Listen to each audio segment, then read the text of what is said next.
नमस्कार दोस्तों, मेरा नाम है सीए श्वेता जैन और आज मैं अपने वीडियो में आपको ये बताने जा रही हूँ कि कैसे हम टीडीएस या टीसीएस का रिटर्न तैयार करते हैं। टीडीएस या टीसीएस का रिटर्न हमको एफयू फाइल में फॉर्मेट में चाहिए होता है। एफयू फॉर्मेट में इसलिए चाहिए होता है क्योंकि इसी एफयू फाइल जो होती है उसी को जीप फाइल में कन्वर्ट करके हमको जो है टीडीएस या टीसीएस का रिटर्न फाइल करना होता है या अपलोड करना होता है। तो अब बात आती है कि एफयू फाइल कैसे क्रिएट करते हैं, यानी कि कैसे टीडीएस टीसीएस का रिटर्न तैयार करते हैं और इसमें इसके लिए कौन सी यूटिलिटी की रिक्वायरमेंट होती है, उसको कहाँ से डाउनलोड करना होता है और उसको डाउनलोड करने के बाद उसमें को कैसे फिल करना होता है, ये सारी डिटेल्स में आज मैं स्टेप बाय स्टेप अपने वीडियो में बताऊंगी। सबसे पहले तो फ्रेंड्स, यदि आपने मेरा चैनल सब्सक्राइब नहीं किया है तो प्लीज पहले इसको सब्सक्राइब कीजिए ताकि आपको रेगुलर अपडेट्स मिलते रहें। यदि आपको मेरा वीडियो पसंद आए तो इसको लाइक और शेयर करना भी ना भूलें। तो चलिए अब हम प्रोसेस को स्टार्ट करते हैं। सबसे पहले हमको गूगल पर डालना होगा टीन एनएसडीएल। जैसे ही हम टीन एनएसडीएल को सर्च करेंगे तो सबसे ऊपर आएगी teennsdl.com, इस पर हम क्लिक करेंगे। ये हम टीन एनएसडीएल की ऑफिशियल वेबसाइट पर आ गए हैं। यहाँ पर हम ऊपर की साइड देखिए अबाउट अस सर्विसेज, तो हम सर्विसेज पर क्लिक करेंगे। सर्विसेज पर क्लिक करने के बाद यहाँ सबसे ऊपर आ रहा है ईटीडीएस ईटीसीएस, तो हम ईटीडीएस ईटीसीएस पर क्लिक करेंगे। इस पर क्लिक करने के बाद नीचे की ओर जाएंगे तो यहाँ पूरी लिस्ट आ रही है।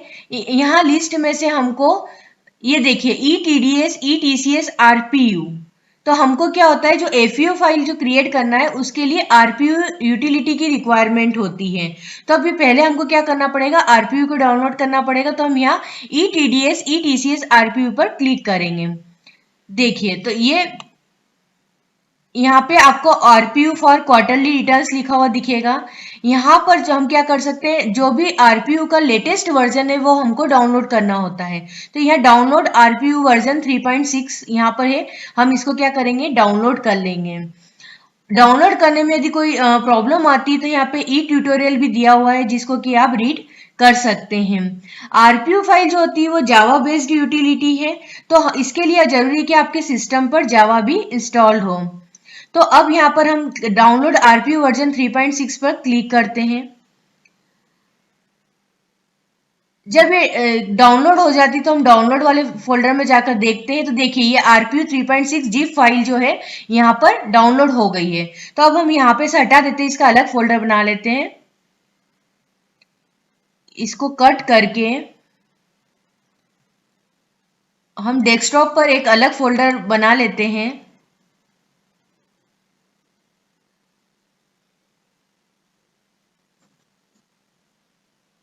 आरपीयू, अब यहाँ अलग जो फोल्डर बनाया उसमें हम क्या करेंगे, जो हमने कट किया था उसको हम कंट्रोल वी पेस्ट कर देते हैं। पेस्ट करने के बाद हम यहाँ पर करेंगे एक्सट्रेट हियर।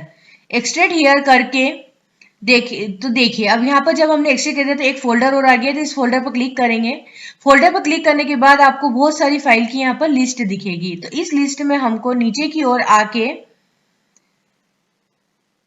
टीडीएस आरपीयू 3.6 लिखा हुआ दिखेगा, जो 3000 से ऊपर 3000 केबी की फाइल है। तो ये टीडीएस आरपीयू 3.6 पर हम क्लिक करेंगे। ओके पर क्लिक करना है। अब देखिए वो हमारी प्रोसेस स्टार्ट हो गई है। सबसे पहले हमको ये सिलेक्ट करना है कि हमको कौन सा फॉर्म तैयार करना है, 24Q करना है, 26Q करना है, 27 या 27EQ। तो हम यहाँ पर 24Q सिलेक्ट करते हैं।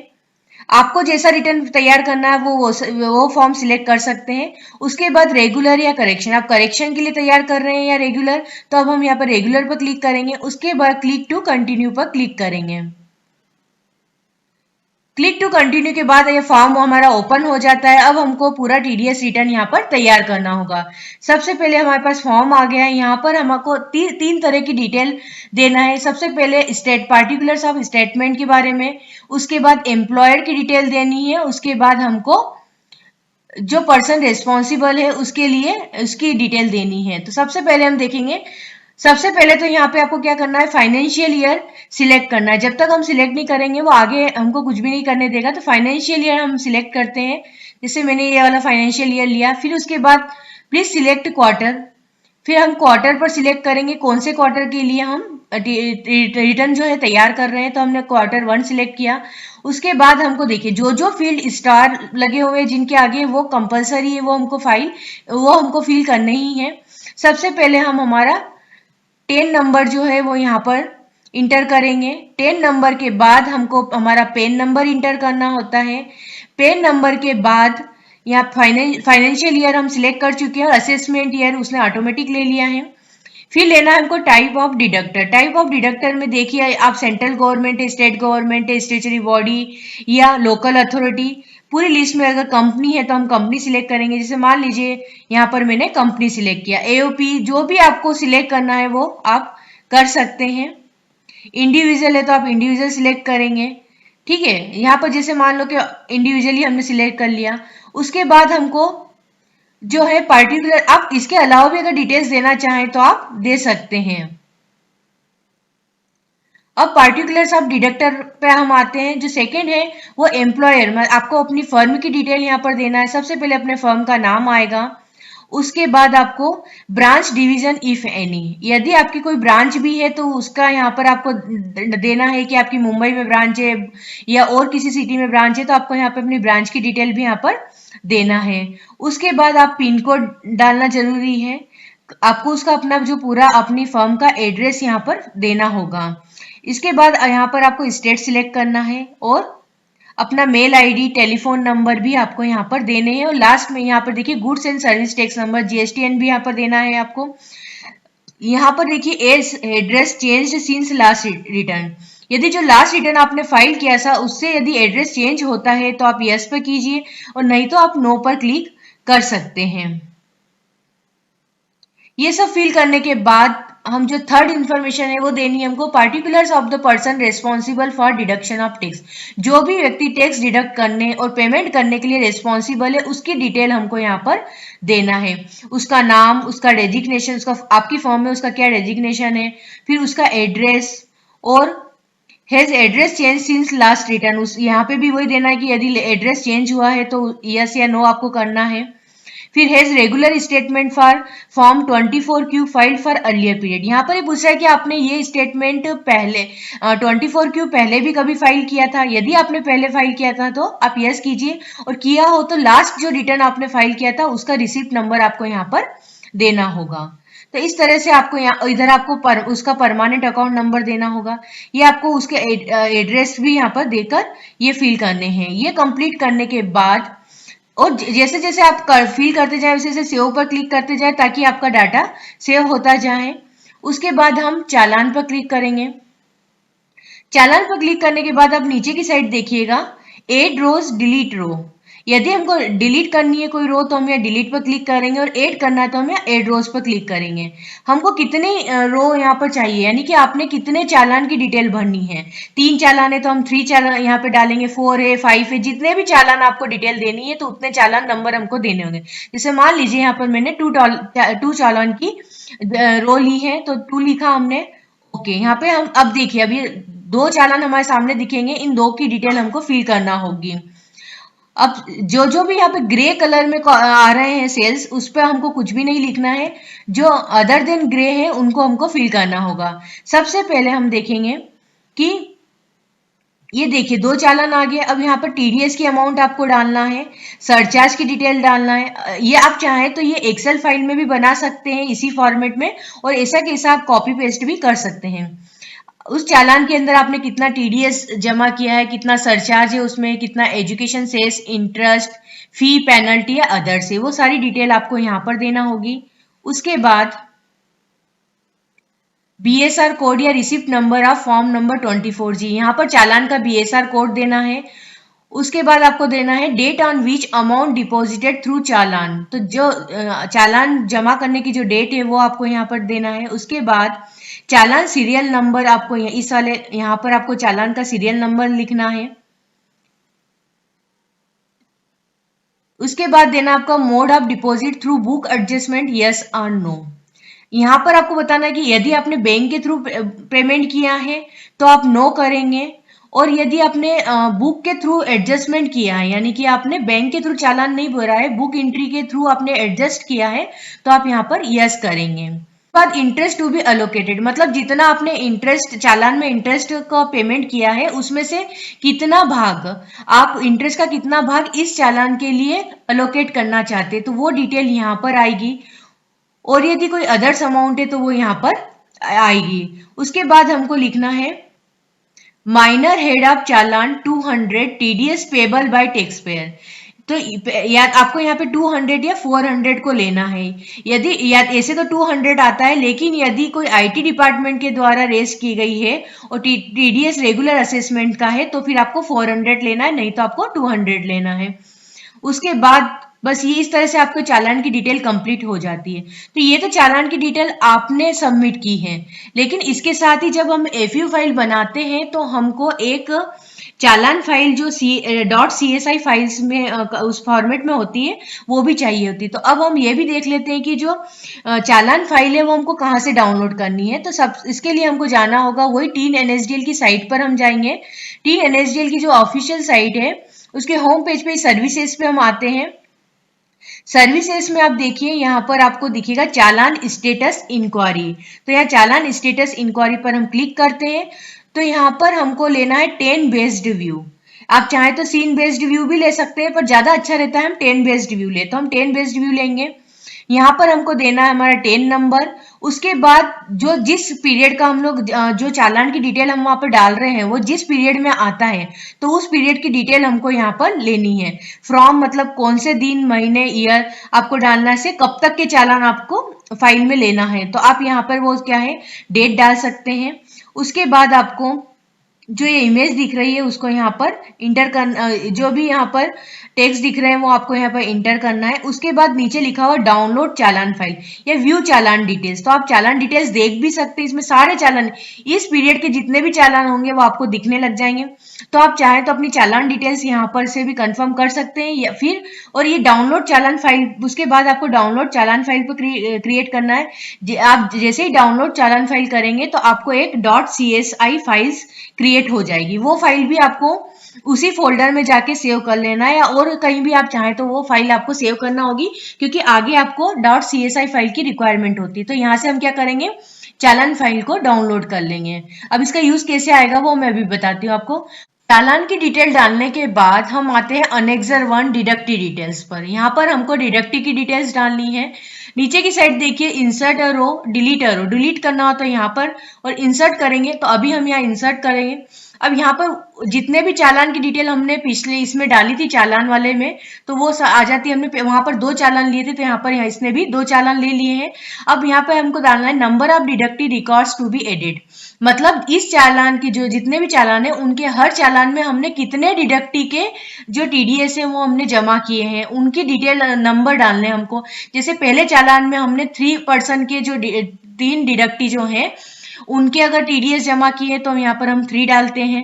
उसके बाद यदि सेकेंड वाले चालान में हम केवल एक ही व्यक्ति का किया है तो फिर हम 1 डाल देते हैं और ओके कर देंगे। तो ये देखिए चालान सीरियल, तो मतलब पहले वाले चालान के लिए 3 रो बन गई और सेकेंड वाले चालान के लिए 1 रो आ गई।